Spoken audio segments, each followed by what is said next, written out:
Hello दोस्तों, स्वागत है आप सभी का।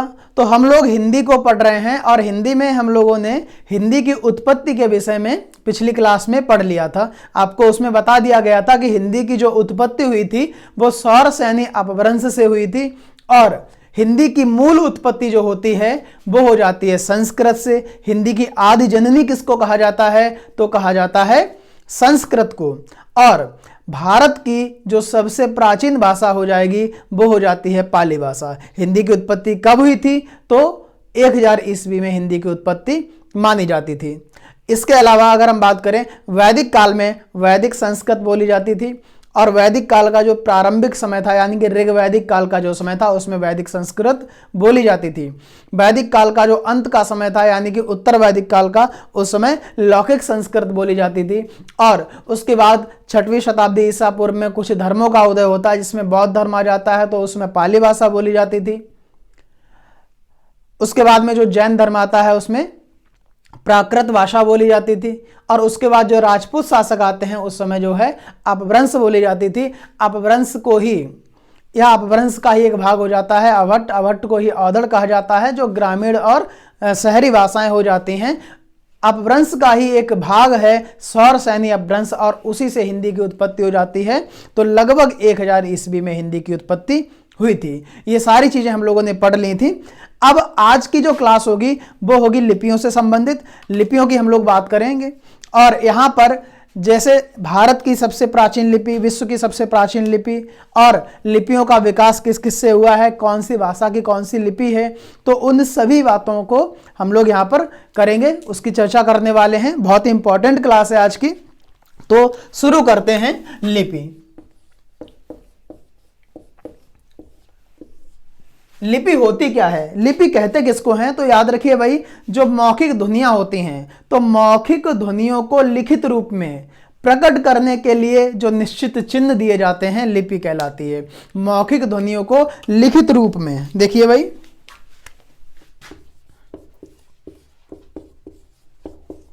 मौखिक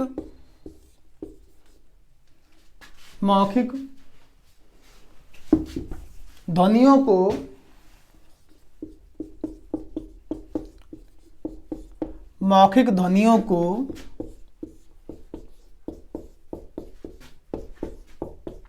लिखित रूप में, मौखिक ध्वनियों को लिखित रूप में दिए गए या प्रकट करने के लिए, मौखिक ध्वनियों को लिखित रूप में प्रकट करने के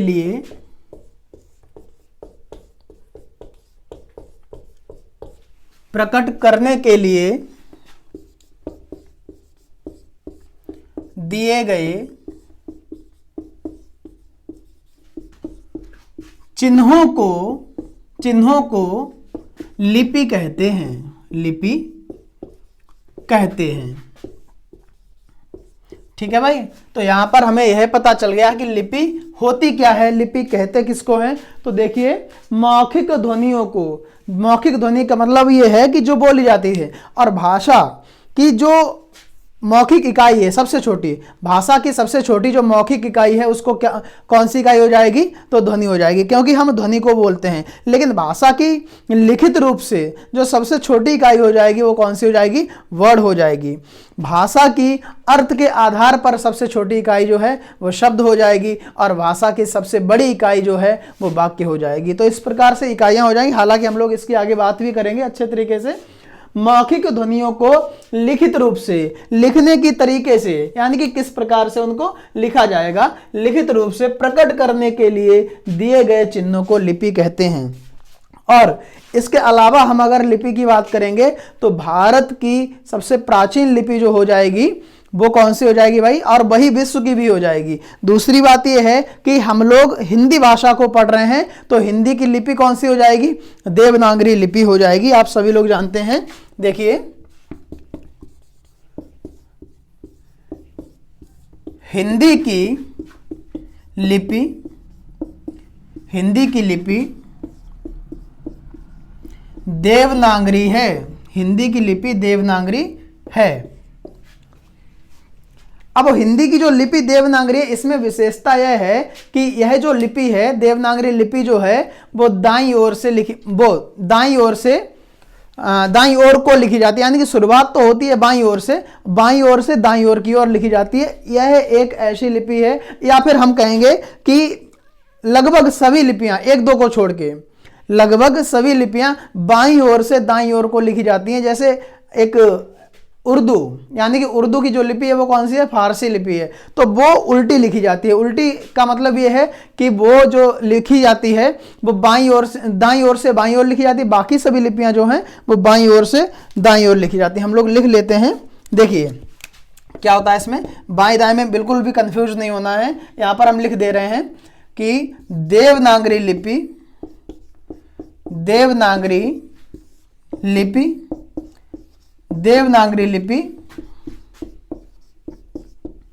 बाईं ओर से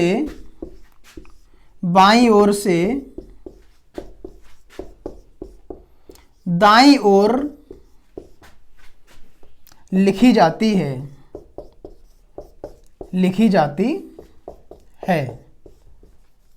ठीक है भाई, देवनागरी लिपि जो है वो बाईं ओर से दाईं ओर की ओर जो है लिखी जाती है। इसके अलावा देखिए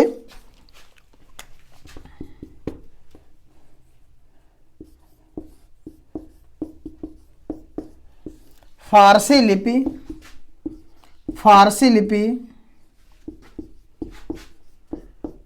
एकमात्र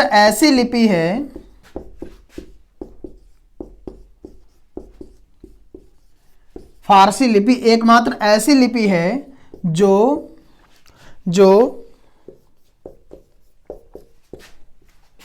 दाईं ओर से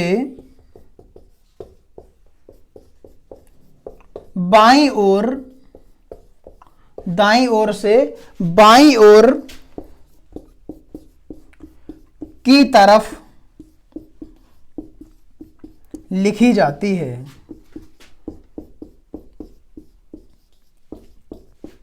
ठीक है, फारसी लिपि एकमात्र ऐसी लिपि है जो किधर से लिखी जाती है, तो दाईं ओर से जो है बाईं ओर की ओर लिखी जाती है। लेकिन इसके अलावा जितनी भी लिपियां हैं वो सभी लिपियां किधर लिखी जाएंगी, बाईं ओर से दाईं ओर की ओर लिखी जाती हैं। देखिए बाकी जो लिपियां हैं जैसे देवनागरी लिपि उसमें हो जाएगी बाईं ओर से दाईं ओर की तरफ लिखी जाती है, और बाकी सभी लिपियां जो हैं वो दाईं ओर, वो फारसी लिपि जो है, फारसी लिपि, और फारसी लिपि किसकी लिपि है, तो उर्दू भाषा की लिपि है। वो एक ऐसी लिपि है जो दाईं ओर से बाईं ओर की ओर लिखी जाती है। जैसे हम लोग हिंदी लिख रहे हैं यहाँ पर, तो हिंदी यहाँ से शुरू हो रही है और ये हमारा जो हैंड है वो कौन सा हो जाएगा, वो बायां हो जाएगा। ठीक है, यानी कि डेढ़ा हाथ जिसको हम कहेंगे बायां हो जाएगा, लेफ्ट हैंड हो जाएगा।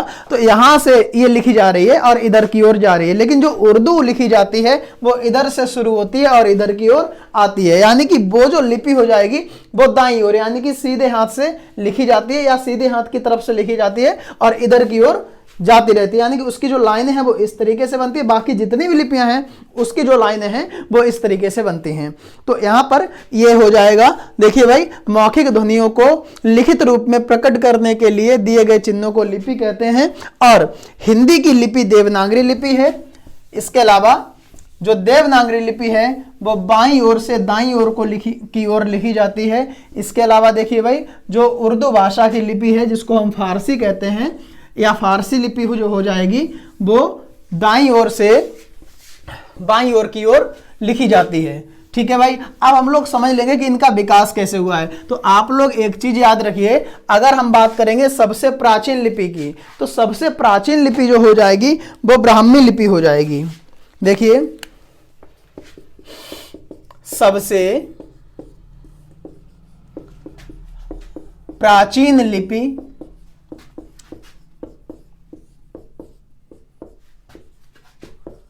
ब्राह्मी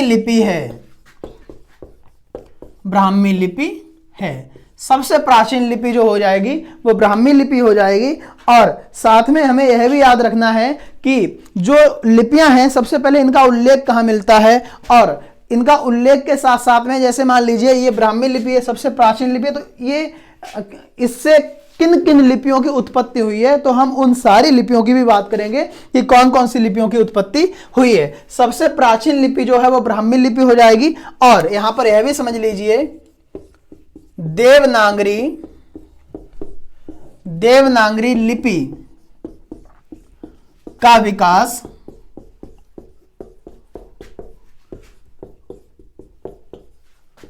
ब्राह्मी लिपि से हुआ है।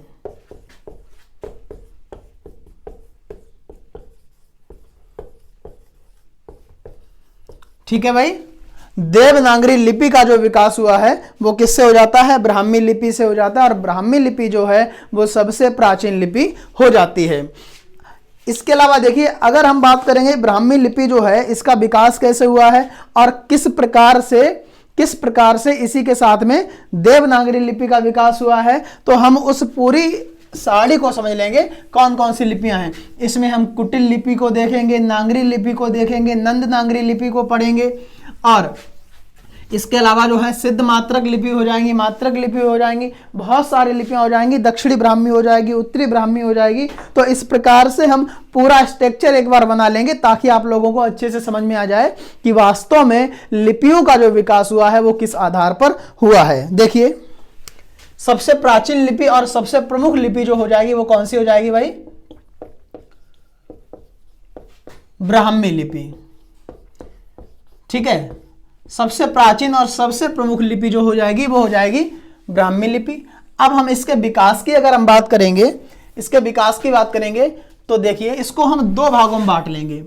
कितने भागों में बांट लेंगे भाई? दो भागों में जो है इसको बांट लेंगे। पहला भाग इसका जो हो जाएगा वो हो जाएगा उत्तरी ब्राह्मी और दूसरा भाग हो जाएगा दक्षिणी ब्राह्मी। देखिए, दो भाग हो जाएंगे। पहला भाग हो जाएगा इसका उत्तरी ब्राह्मी और दूसरा भाग जो इसका हो जाएगा वो हो जाएगा दक्षिणी ब्राह्मी।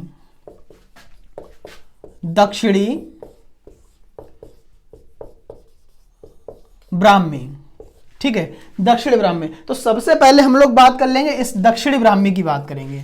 देखिए भाई, दक्षिणी ब्राह्मी से किन किन लिपियों का और उनसे संबंधित भाषाओं का विकास जो है वो हुआ है। तो सबसे पहले हम देख लेंगे तमिल या कलिंग लिपि। इससे कौन सी उत्पन्न होती है? देखिए, तमिल या फिर इसी को हम कहते हैं कलिंग लिपि। ठीक है, तमिल या कलिंग लिपि। इसके अलावा और अगर हम देखेंगे तो तेलुगु, कन्नड़। देखिए भाई, तेलुगु या कन्नड़। इसके अलावा और अगर देखेंगे तो ग्रंथ लिपि। और जो ग्रंथ लिपि है वो कहां पर प्रयोग की जाती थी? तो तमिलनाडु में ग्रंथ लिपि। और ये कहां होती थी प्रयोग? होती है तमिलनाडु। ठीक है, तमिलनाडु वाले क्षेत्र की बात हो रही है। और यहां पर एक और हम लिख लेंगे जो हो जाएगी मलयालम प्रमुख। ठीक है, मलयालम। यहां पर अगर नहीं दिख रहा होगा तो हम इधर लिख लेंगे मलयालम। मलयालम हो जाएगी। देखिए, इस चीज को आप लोग याद रखिए कि ब्राह्मी लिपि को हमने दो भागों में बांट लिया है। एक तो है उत्तरी ब्राह्मी और दूसरी हो जाएगी दक्षिणी ब्राह्मी। दक्षिणी ब्राह्मी से जिन जिन लिपियों का और उससे संबंधित भाषाओं का विकास होता है तो वो ये हो जाएंगी। एक हो जाएगी मलयालम, इसके अलावा तमिल या कलिंग लिपि, उसके अलावा हो जाएगी तेलुगु या कन्नड़, इसके अलावा हो जाएगी ग्रंथ लिपि। और जो ग्रंथ लिपि है वो तमिलनाडु वाले क्षेत्र की हो जाती है। अब हम आ जाएंगे उत्तरी ब्राह्मी पर। यह बहुत प्रमुख है। उत्तरी ब्राह्मी जो है वो ज्यादा पूछी जाती है। उत्तरी ब्राह्मी में अगर हम विकास की ओर जाते हैं तो उत्तरी ब्राह्मी के बाद में आती है गुप्त लिपि, और गुप्त लिपि के बाद आती है सिद्ध मात्र लिपि। देखिए भाई, उत्तरी ब्राह्मी में अगर हम इसका विकास देखेंगे तो कौन सी आ जाएगी इसके बाद में? इसके बाद में आ जाती है, देखिए, गुप्त लिपि और सिद्ध मात्रक लिपि।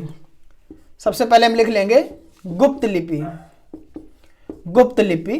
और गुप्त लिपि के बाद में जो लिपि आ जाएगी वो आ जाएगी सिद्ध मात्र लिपि। सिद्ध मात्र को हम सिद्ध मात्रिक लिपि भी कहते हैं। तो यहाँ पर हम लोग जो है सिद्ध मात्र लिपि लिख लेंगे, सिद्ध मात्र लिपि हो जाएगी। इसके बाद अगर हम देखेंगे, देखो गुप्त लिपि हो गई, सिद्ध मात्र लिपि हो गई, इसके बाद आ जाती है कुटिल लिपि, इसके बाद आ जाती है कुटिल लिपि। तो इस प्रकार से इसका विकास धीरे धीरे होता है, जो कि बहुत इंपॉर्टेंट है। और कुटिल लिपि के बाद में जो है यहां पर इसका जो विकास होता है वो दो तरह से हो जाता है, एक तो आ जाता है नागरी और दूसरी हो जाती है शारदा। देखिए भाई, कुटिल लिपि का जो विकास होता है वो दो प्रकार से होता है, एक तो हो जाएगा नागरी और दूसरी हो जाती है शारदा। ठीक है भाई, नागरी और शारदा। अब यहां पर अगर हम शारदा की बात करेंगे तो इसमें गुरुमुखी आ जाती है, कश्मीरी आ जाती है और लहंदा आ जाती है, टाकरी आ जाती है। देखिए अगर हम इसके विकास की बात करेंगे तो यहां पर देखिए गुरुमुखी आ जाएगी, लहंदा आ जाएगी, कश्मीरी आ जाती है और टाकरी आ जाती है। ठीक है, जैसे गुरुमुखी है तो ये इंपॉर्टेंट है, किस भाषा की लिपि है गुरुमुखी, तो पंजाबी भाषा की लिपि है। लहंदा जो है इसकी जो लिपि हो जाएगी, किससे विकास हुआ है या फिर किस क्षेत्र में बोली जाती है, तो ये जो पंजाब वाला क्षेत्र है, ठीक है, उस क्षेत्र की है लहंदा, पंजाब वाले क्षेत्र की है। और किससे विकास हुआ है, तो शारदा से हुआ है। कुटिल लिपि से जो है शारदा आई है, और शारदा लिपि से ये जो है चार लिपियां हमने आपको प्रमुख बताई हैं इसमें, गुरुमुखी, लहंदा, कश्मीरी और टाकरी। अब यहां पर आती है, सबसे ज्यादा प्रमुख आती है नागरी, और नागरी की दो शाखाएं विकसित होती हैं, एक तो होती है पश्चिमी शाखा और दूसरी होती है पूर्वी शाखा। देखिए भाई, इसकी दो शाखाएं विकसित होती हैं, एक तो हो जाती है पश्चिमी शाखा, यहां पर हम लिख लेंगे पश्चिमी शाखा, और दूसरी जो शाखा विकसित यहां पर होती है वो होती है पूर्वी शाखा। ठीक है, पश्चिमी शाखा और पूर्वी शाखा। अब यहीं पर टिकी हुई है देवनागरी। कैसे टिकी हुई है, तो जो पश्चिमी शाखा है, पश्चिमी शाखा से ही उत्पन्न होती है देवनागरी लिपि, राजस्थानी, गुजराती। देखिए भाई, इसी से उत्पन्न कौन सी होती है,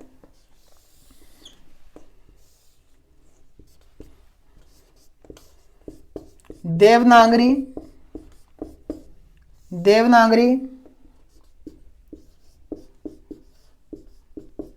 राजस्थानी, इसके अलावा हो जाएगी गुजराती। ठीक है, गुजराती हो जाएगा। अगर हम लिखना चाहेंगे तो एक और लिख सकते हैं, जिसको कहते हैं महाजनी या कैथा, महाजनी लिख लेंगे, महाजनी। इतनी ज्यादा नहीं पूछी जाती है ये सारे प्रमुख हो जाएंगे। तो इस प्रकार जो है इसका पूरा विकास होता है। अब एक बार आप लोग समझ लीजिए, हम आपको समझा दे रहे हैं, बहुत इंपॉर्टेंट है, इसमें सबका सब कवर हो गया है, बहुत जरूरी है। देखिए, ब्राह्मी लिपि सबसे प्राचीन लिपि है, पहली लिपि है, और ब्राह्मी लिपि से ही देवनागरी लिपि की उत्पत्ति हुई है, जो कि हिंदी भाषा की लिपि हो जाएगी। अब ब्राह्मी लिपि का जो विकास हुआ है वो किस आधार पर हुआ है, कैसे हुआ है, वो समझिए।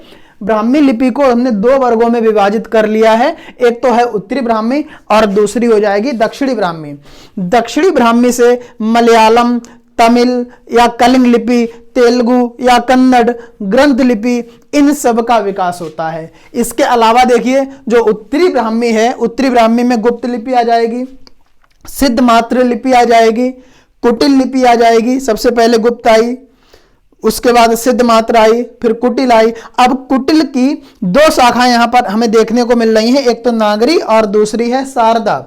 तो जो शारदा है, यहां से उत्पन्न होती हैं गुरुमुखी, लहंदा, कश्मीरी और टाकरी। इसी प्रकार से जो नागरी है, इसकी भी दो शाखाएं विकसित होती हैं, पश्चिमी शाखा और पूर्वी शाखा। तो जो पश्चिमी शाखा है ये बहुत इंपॉर्टेंट है, यहां पर देवनागरी, यही सबसे ज्यादा जरूरी, हम लोग इसी को पढ़ भी रहे हैं। ठीक है, तो देवनागरी का जो विकास हुआ है वो मुख्य रूप से तो ब्राह्मी लिपि से हुआ है, लेकिन नागरी लिपि की जो पश्चिमी शाखा है वहां से देवनागरी लिपि का विकास हो जाता है। उसके बाद यहीं से आती है राजस्थानी, गुजराती और महाजनी। तो इस प्रकार से लिपियों का विकास यहां पर हमें देखने को मिल रहा है।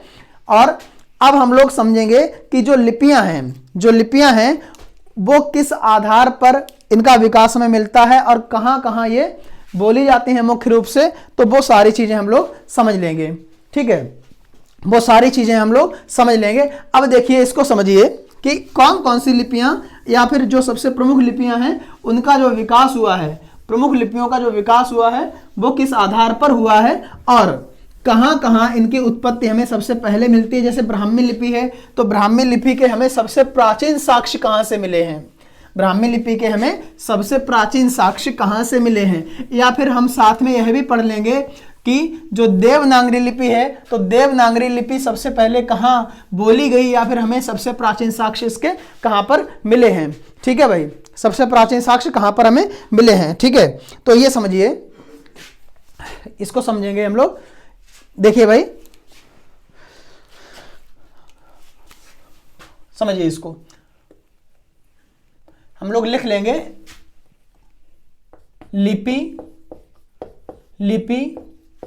का विकास एवं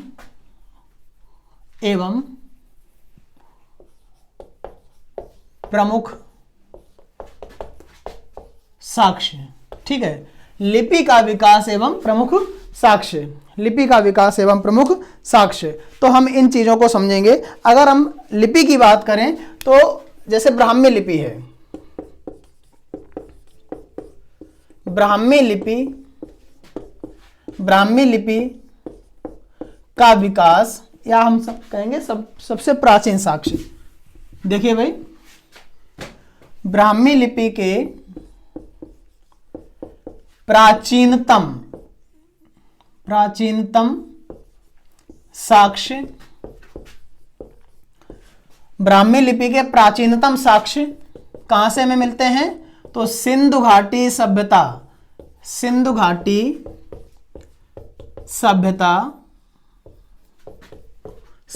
सभ्यता से प्राप्त हुए। ठीक है भाई, बहुत महत्वपूर्ण है ये, समझिए इसको कि ब्राह्मी लिपि के प्राचीनतम साक्ष्य हमें कहां से प्राप्त होते हैं, तो सिंधु घाटी सभ्यता से प्राप्त होते हैं। सिंधु घाटी सभ्यता दुनिया की सबसे प्राचीनतम सभ्यताओं में से एक है।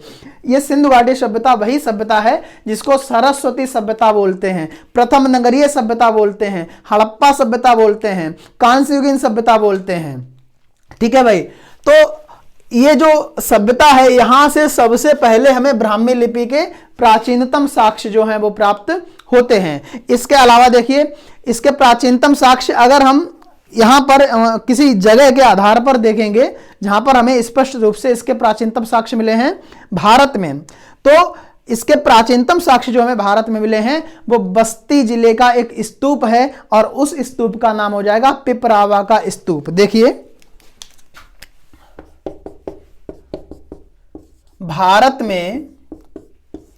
भारत में इसके प्राचीनतम साक्ष्य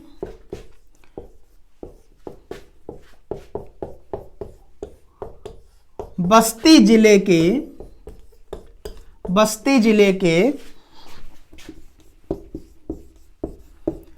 पिपरावा स्तूप। ठीक है, ये एक स्तूप है पिपरावा स्तूप। एक जगह और है, आप लोगों ने सुना होगा, अजमेर राजस्थान का एक जिला है। तो राजस्थान के अजमेर जिले में एक गांव है और उस गांव का नाम है बडली, तो वहां से प्राप्त होते हैं। देखिए, पिपरावा स्तूप एवं अजमेर के बडली गांव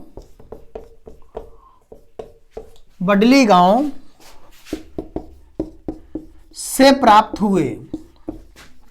प्राप्त हुए। देखिए भाई, भारत में इसके प्राचीनतम साक्ष्य, किसके प्राचीनतम साक्ष्य, तो ब्राह्मी लिपि के, भारत में ब्राह्मी लिपि के जो प्राचीनतम साक्ष्य प्राप्त होते हैं वो हमें कहां से प्राप्त होते हैं? तो बस्ती जिला है और पिपरावा का स्तूप हो जाएगा। यहां पर बस्ती जिला है और पिपरावा का स्तूप हो जाएगा। इसके अलावा अजमेर जिला है और बडली गांव हो जाएगा। तो यहां से ब्राह्मी लिपि के सबसे प्राचीनतम साक्ष्य मिलते हैं भारत में। इसके अलावा देखिए, अगर हम आगे और बात करते हैं तो एक व्यक्ति हैं जिनका नाम था डॉक्टर सुनीत कुमार चटर्जी। डॉक्टर सुनीत कुमार चटर्जी ऐसे व्यक्ति हैं जिन्होंने क्या किया था? भारतीय भाषाओं के लिए देवनागरी लिपि के स्थान पर रोमन लिपि का प्रस्ताव दिया था। देखिए भाई,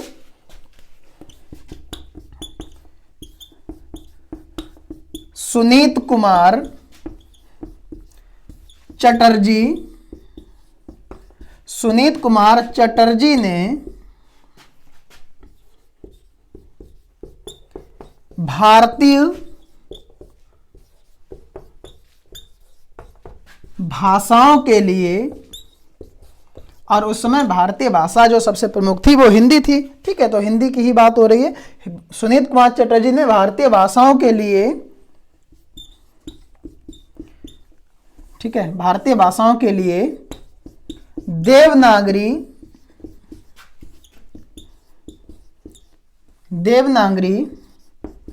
लिपि के स्थान पर,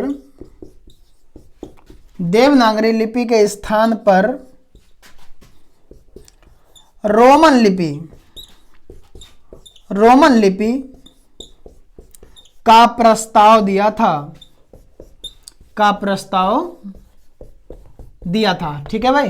किसका प्रस्ताव देते हैं ये? तो देवनागरी लिपि के स्थान पर रोमन लिपि का प्रस्ताव दिया गया था। किसके द्वारा दिया गया था? तो फिर सुनीत कुमार चटर्जी के द्वारा दिया गया था।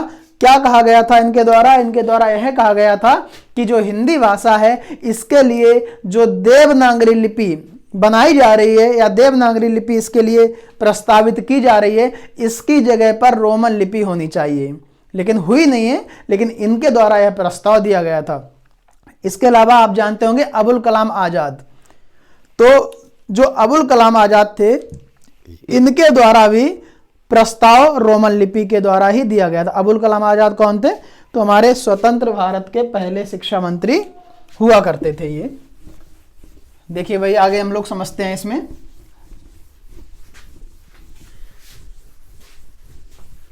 अबुल कलाम आजाद हो जाएंगे और अबुल कलाम आजाद, इन्होंने भी सुनीत कुमार चटर्जी जी का साथ दिया था और इन्होंने भी यही कहा था कि देवनागरी लिपि के स्थान पर रोमन लिपि होनी चाहिए। कौन सी लिपि होनी चाहिए?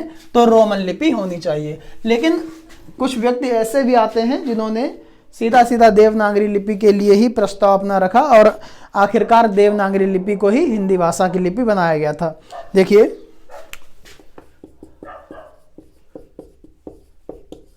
अबुल कलाम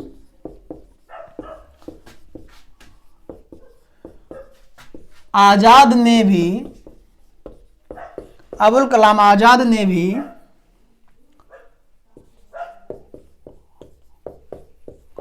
हिंदी भाषा के लिए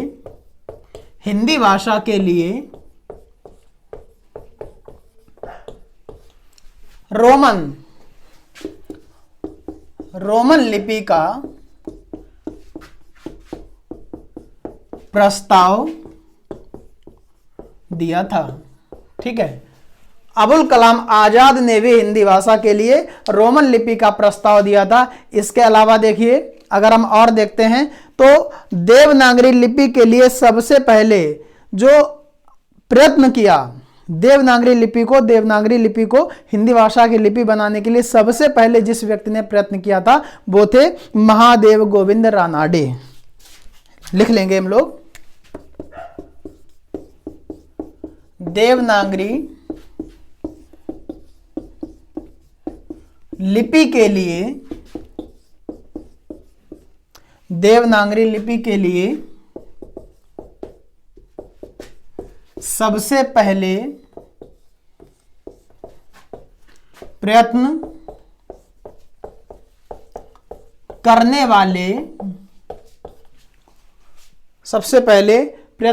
वाले कौन हो जाएंगे भाई? महादेव गोविंद रानाडे। ठीक है, क्या नाम हो जाएगा इनका? महादेव गोविंद रानाडे। महादेव गोविंद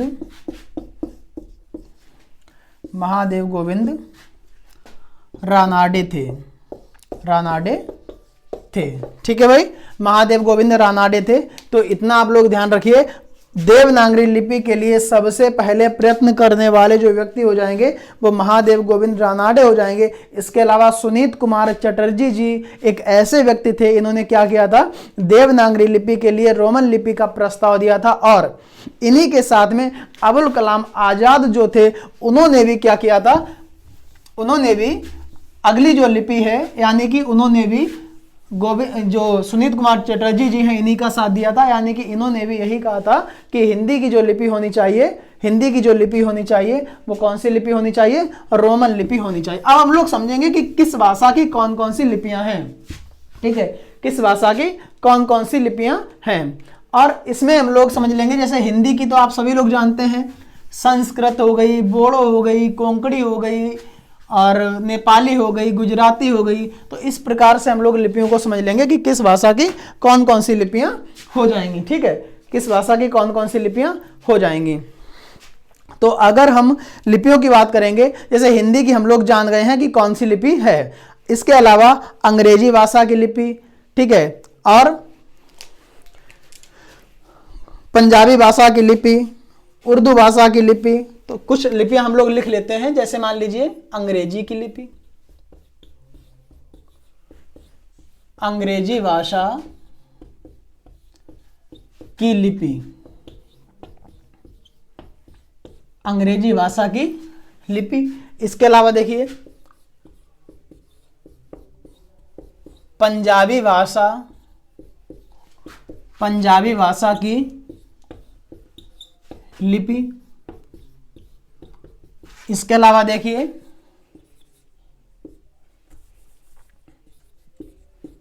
उर्दू भाषा की लिपि, उर्दू भाषा की लिपि हो जाएगी। अगर हम और देखेंगे तो संस्कृत हो गई, मराठी हो गई, नेपाली हो गई, बोडो हो गई। देखिए भाई, संस्कृत, मराठी, नेपाली, बोडो, कोंकणी। ठीक है, इसके अलावा एक दो और भी हो जाती हैं, जैसे मणिपुरी है, गुजराती है, मणिपुरी। इसके अलावा देखिए भाई गुजराती। तो इस प्रकार से बहुत सारी लिपियां हो जाती हैं। तो अंग्रेजी भाषा की जो लिपि है वो कौन सी हो जाएगी? रोमन लिपि। रोमन लिपि जो हो जाएगी वो किस भाषा की हो जाएगी? अंग्रेजी भाषा की हो जाएगी। पंजाबी भाषा की जो लिपि हो जाएगी वो कौन सी हो जाएगी? तो गुरुमुखी हो जाएगी।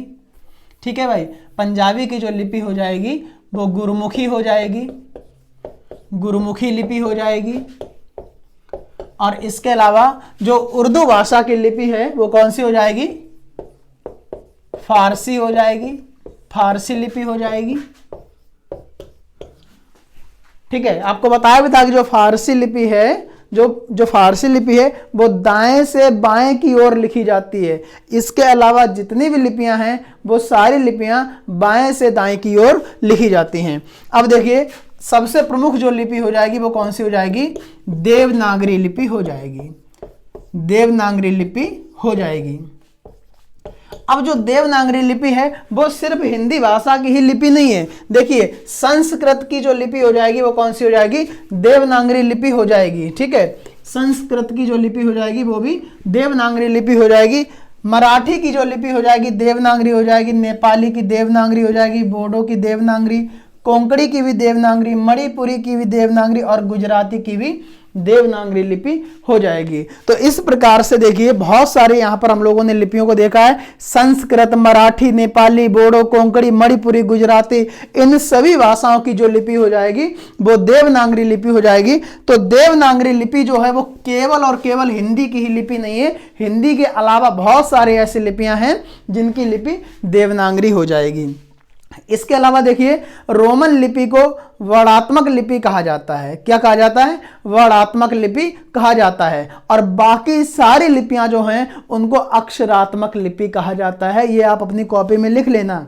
क्या कहा जाता है? तो रोमन लिपि को वर्णात्मक लिपि कहा जाता है और बाकी जितनी भी लिपियां हैं उन सभी लिपियों को अक्षरात्मक लिपि कहा जाता है। तो लिपियों में बस इतना ही। आज की क्लास में हम लोगों ने लिपियों को पढ़ा है और अगली क्लास में हम लोग देखेंगे मानक भाषा क्या होती है, मानक हिंदी क्या होती है, और इसके अलावा हिंदी शब्द और हिंदी भाषा इनका विकास किस आधार पर हुआ है, कब हुआ है, किसके द्वारा हुआ है, हिंदी शब्द का प्रयोग सबसे पहले कहाँ किया गया था, हिंदी भाषा का प्रयोग सबसे पहले कहाँ किया गया था, कितनी बार किया गया था शब्द का प्रयोग। तो इन सारी चीज़ों को हम अगली क्लास में पढ़ने वाले हैं जो कि बहुत महत्वपूर्ण हो जाएगी। धन्यवाद।